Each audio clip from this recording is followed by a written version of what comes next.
Gracias por seguir con nosotros en Fe Católica Viva. Esta noche estamos hablando con el señor Alejandro Bermúdez sobre la crisis de moral en la sociedad actual y cerramos el segmento anterior diciendo que ¿qué podemos hacer nosotros como católicos en medio de esta crisis moral? Parece que somos el negrito en el arroz, como que somos distintos, como que vamos en sentido contrario, ¿no? Efectivamente, esa sensación de aislamiento, especialmente con nuestros hermanos católicos que están acá en los Estados Unidos, nuestros hermanos hispanos que están acá en Estados Unidos, es una sensación real. Tú sabes que muchas veces los católicos o los países que se llaman católicos, nos llamamos católicos por una razón puramente numérica, ¿no? Una vez estaban entrevistando al cardenal arzobispo de Buenos Aires, que es una persona intelectualmente muy dotada, ¿no?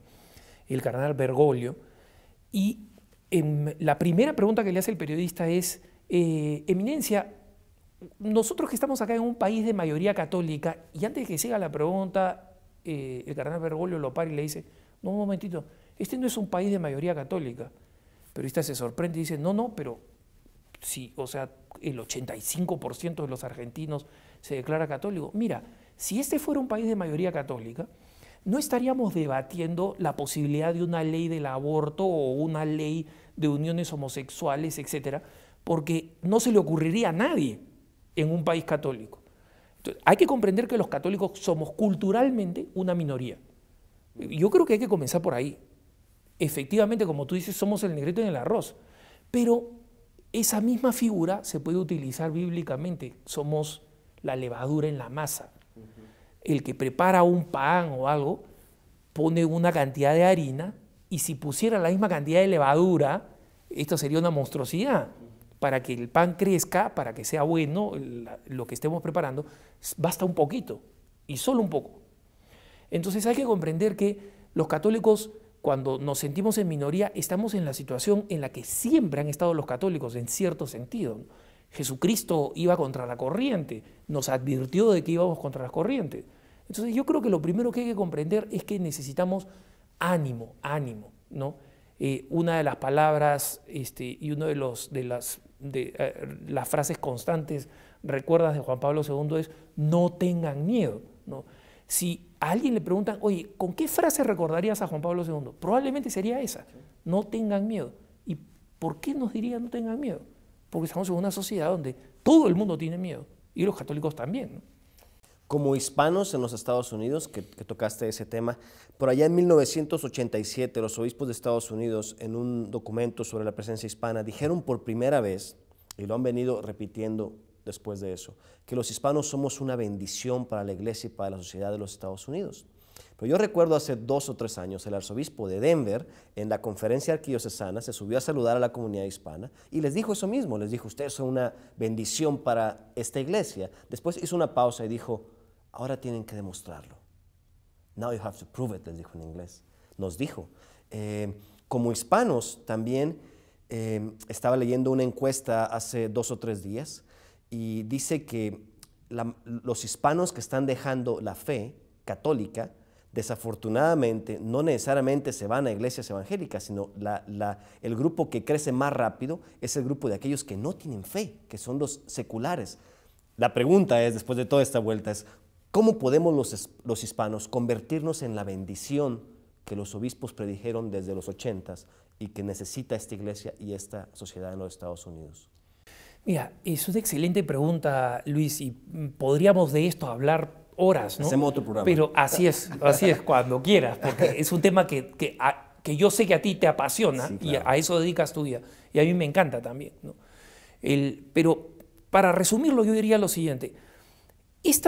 Los Estados Unidos nació cuando hablamos de las 13 colonias que luego se fueron expandiendo, la tragedia de la guerra con México, es decir, básicamente la expansión de la cultura anglo en toda esta zona, donde los hispanos estuvimos mucho antes que ellos, significó una enorme protestantización. Hay que recordar que la primera nación protestante del mundo es Estados Unidos. Y hay gente que dice, no, pero primero fue Alemania e Inglaterra. Claro, pero esas naciones nacieron católicas y después se volvieron protestantes. Esta nación nació protestante y nació además con normas que marginaban a los católicos. que después fueron, digamos, desapareciendo, aunque ese espíritu de alguna manera subsistió.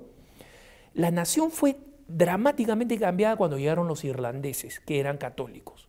Nosotros no podemos imaginarnos la Iglesia Católica en los Estados Unidos sin los irlandeses, por lo que significaron. Bueno, ahora los hispanos somos los nuevos irlandeses, entre comillas. Porque no por los ojos verdes. No por mis ojos azules.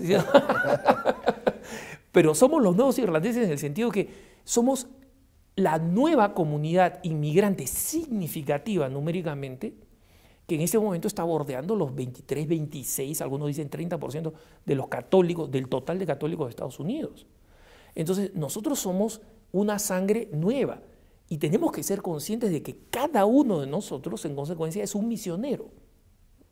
Y cada uno de nosotros tiene que dar testimonio de nuestra fe, sobre todo con la devoción, o sea, manteniendo nuestros valores, nuestro amor a la Virgen de Guadalupe, nuestra reverencia a San José, nuestro amor y reverencia a la Eucaristía, la práctica de las confesiones, pero sobre todo en la vida cotidiana se tiene que ver que nosotros traemos una ética inspirada en nuestra fe que nos hace distintos. Y creo que uno de los mayores retos es que nos dejamos arrastrar por el proceso de asimilación o de tratar de parecernos lo más posible a la sociedad que nos recibe y quizá a veces con buena intención, sobre todo nuestros hijos, se van alejando cada vez más de todo lo que son nuestras prácticas. Yo le digo a la comunidad hispana siempre, y lo digo otra vez el día de hoy, recuerden que vinimos a los Estados Unidos para darle a nuestros hijos lo que no tuvimos, que no se nos olvide al hacer eso, darles lo que sí tuvimos, que eso es realmente lo que nos hace grandes como comunidad. Efectivamente, efectivamente. Cuando Juan Pablo II convocó al jubileo a celebrar los 500 años de la evangelización, compuso una oración bellísima donde decía que la fe es nuestro gran don, riqueza en medio de nuestra pobreza que nada ni nadie podrá quitarnos. No podemos dejar pues que la cultura acá nos quite esa riqueza en medio de la pobreza. Nuestra mayor riqueza es nuestros valores, nuestra fe, todas esas cosas que nos hicieron estar aquí hoy en día, y la iglesia necesita de la comunidad hispana, y lo hacemos en otro programa, pero lo digo ahora, necesita que los hispanos a veces salgamos del mundo hispano para realmente ser un testimonio más allá del mundo solamente hispano, y hay un trabajo muy grande que tenemos que hacer en eso. Totalmente de acuerdo. Gracias, Alejandro. Muchas gracias por Luis. estar con nosotros. Gracias a todos ustedes. Dios les bendiga. Nos vemos la próxima semana en Fe Católica Viva.